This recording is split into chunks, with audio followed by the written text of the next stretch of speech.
Hey everyone, welcome back to our channel. So in this video, I'm going to show you how you can fix the Xbox application if it's not working or loading properly on your device.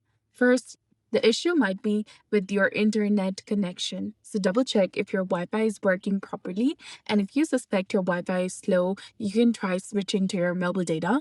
Alternatively, if you have another Wi-Fi network available, switch to that one and see if it resolves the issue. If the app is still not working, you can try opening the Play Store on your device.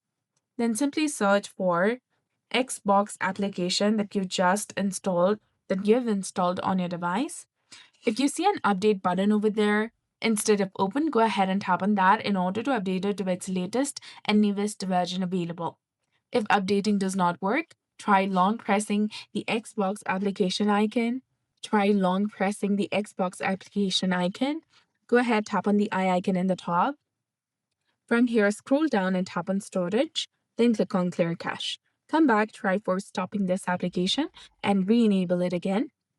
After this, restart your device. Once your device restarts, launch the Xbox application and it should definitely be working correctly.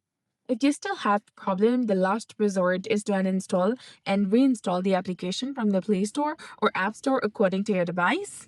And that should definitely help you fix the problem. So that's it for this video. I hope you found this helpful. If you did, please like, share, and subscribe. Thanks for watching.